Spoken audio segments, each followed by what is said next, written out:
While he was reflecting thus, the red man shook his hand and left on his palm 100 rupees in tens now, suddenly realizing that this was what the old man was asking.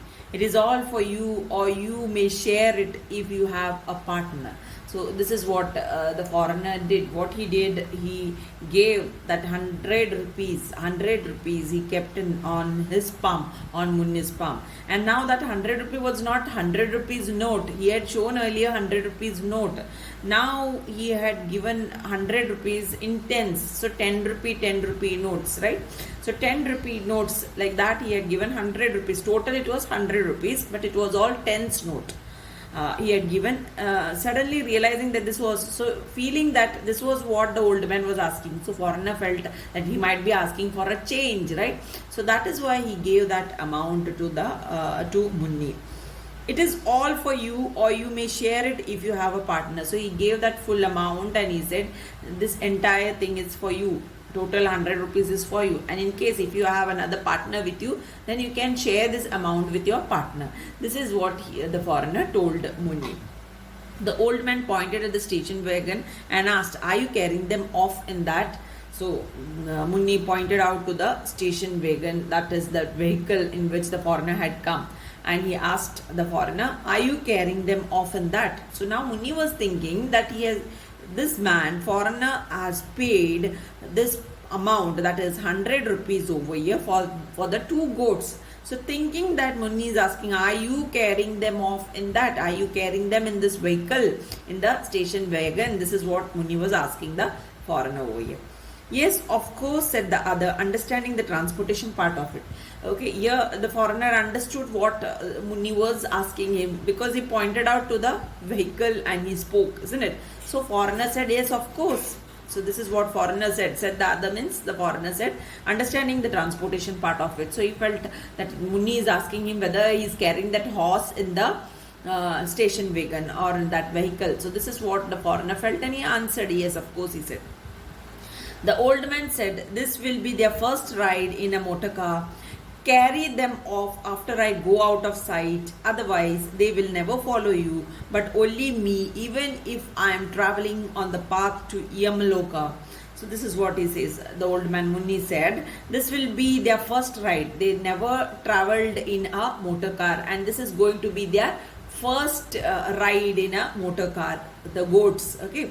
Carry them off. So he tells the foreigner, you carry them after I go out of this place, that is after I get out of sight. So they should not see, the goats should not see me, otherwise they won't come along with you. This is what he is trying to speak over. Otherwise they will never follow you, they won't come with you, but only me, they will come after me. Even if I am traveling on the path to Yamaloka, they love me so much, the goats love me so much, that even if I travel, even if I am planning to go to Yamaloka, they will come after me. Yamaloka, Yama is the god of death, right?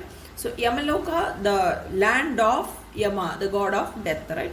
So to this place, even when I am after dying only we go to Yamaloka, that is what it is said. So he's saying, even if I go to this place, they will come after me, the goats. So like that, so much they love me. That is what the old man is trying to explain over here. He laughed at his own joke, brought his palms together in a salute, turned round and went off, and was soon out of sight beyond a clump of thicket. So he laughed, Munni laughed at his own joke over here and went off and started walking off, and was soon out of sight beyond a clump of thicket, and soon he disappeared. Soon he disappeared. Where he disappeared? In a clump means a thick group, right? A thick group of thicket. What is this thicket? It is a dense but a small growth of bushes. Okay, so in that he was lost, right? So he disappeared in that. In the sense, the foreigner couldn't see from where he was standing. That is what it means. Fine. The red man looked at the goats grazing peacefully, perched on the pedestal of the horse, as the westerly sun touched off the ancient faded colors of the statue with a fresh splendor. He ruminated, he must be gone to fetch some help, I suppose, and settle down to wait. So you can see the red man looked at the goats grazing. So he was looking at the goats grazing over there. Peacefully he was looking at the goats over there. So peacefully perched on the pedestal of the horse, right? So grazing peacefully. So he was watching at them grazing. The goats were eating the grass, whatever they found in between. Perched on the pedestal of the horse. So perched in the sense situated, right? Situated as if to balance something above, right? So here it is situated, isn't it? What is situated? The pedestal is situated as if it was balancing the horse, right? So like that, the pedestal perched on the pedestal of the horse, as the westerly sun touched off the ancient faded colors of the statue with a fresh splendor, he ruminated. So as the westerly, now the sun was to the westward, right? Touched off the ancient faded colors, and it was touching the ancient, the old faded colors of the statue with a fresh splendor, he ruminated. Who ruminated? The foreigner. Okay, ruminated in the sense to reflect. So he was looking at it, he was admiring it. That is what you can see over here. He must be gone to fetch some help. So he was waiting over there. The foreigner was waiting over there, thinking that Muni might have gone to get someone to help. So this is what he says. Someone help, I suppose. Foreigner says he might have gone to get someone for help. And settled down to wait, and he just sat over there to wait, in order to wait. So they need someone's help to lift the horse and place it in the vehicle. That is why he was thinking over that Muni might have gone, otherwise he would have never sent Muni like that, isn't it? So he was thinking at this point that Muni might have gone to get somebody for help in order to lift the horse from the pedestal and place it in the vehicle. Transportation vehicle, the transportation, isn't it? When a truck came downhill, he stopped it and got the help of a couple of men to detach the horse from its pedestal and place it in his station wagon. So when a truck came, another truck which came that side downhill, the foreigner went in front of the truck, he stopped the truck and took the help of those people who were there in the truck. So he took the help of the people in the truck to detach the horse, to shift, to remove the horse from the pedestal, from its pedestal. That is what detach means. To separate it from the pedestal and place it in his station wagon, and then to place the same in the station wagon. Then what he did was, he gave them 5 rupees each, and for a further payment, they siphoned off gas from the truck and helped him to start his engine. So he gave them 5 rupees. 5 rupees he gave each of them, each of those men who came out and helped him to detach the horse. And for further payment, then he gave another amount. They siphoned. Now siphoned in the sense, what they did over, siphoned off gas from the truck and helped him to start his engine. Siphoned in the sense, here what they did, they shifted gas. Okay, they transferred gas from their vehicle to his vehicle. So this is done by a bent pipe, isn't it, with one end lower than the other, in which you have that hydrostatic pressure which exists due to the force of gravity. It moves, and due to the force of gravity, it moves the liquid from the truck mentioned over here to the station wagon of the foreigner. Got it? So that is what siphoned means over here. Siphoned gas from the truck and helped him to start his engine. And like this, those people who came in that truck helped the foreigner to start his engine, his station wagon. Muni hurried homeward with the cash securely tucked away at his waist in his dhoti. So he had tucked the amount in his the amount whatever he have got, that is 100 rupees, he tucked away at his waist in his dhoti. He had tucked inside. He shut the street door and stole up softly to his wife as she is squatted before the lit oven, wondering if by a miracle food would drop from the sky. So he had closed the door and stole up softly to his wife. Then he went close to his wife, and as she squatted, Okay, where was his wife? His wife was sitting on her heels close to the oven, before the lit oven. So oven was lit. Now this is not the modern oven what you're thinking. It's the 3-stone fireplace wherein they cook their food. So this was lit, wondering if by a miracle food would drop from the sky. So she was sitting over there and she was just dreaming but some miracle should happen and food should drop from the sky, because by this you can understand that she too did manage to arrange some sort of food for Munni. That is what you can understand. Munni displayed his fortune for the day. So he displayed this amount, that is that 100 rupees in tens notes. He displayed it, he had shown it to his wife. She snatched the notes from him, counted them by the glow of the fire, and cried, 100 rupees? How did you come by it? Have you been stealing? So she just pulled that amount from his hand and then she counted it. Where, how? From the light, with the light of the fire. So in front of the light of that fire, she counted those notes and she screamed out, 100 rupees. So that was a huge amount which they had never seen in their life. Fine. How did you come by it? So she asked him, how did you manage to get it and how you got it? That is what she wanted to know. Have you been stealing? Did you steal somewhere? So this is what she's asking him. She was not able to believe that how he managed to get that, because he had no other work, isn't it? That we all know. Then how he might have got that 100 rupees? No one will give him like that. So she was thinking that he might have stolen that amount.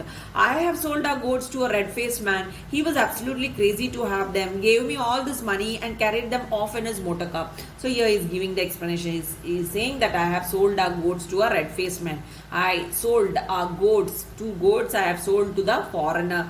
He was really mad to have them. He was crazy to have them. Gave me all this money, and he was the one who had given me all this money and carried them off in his motor car. And he carried our goods. So he was with that impression that the foreigner has carried his goods. Okay, so he was thinking that. But that did not happen. We know that, isn't it? The other side of the story, we know that foreigner only carried the horse, not the goats. Hardly had his words left his lips when they heard bleating outside. She opened the door and saw the 2 goats at a door.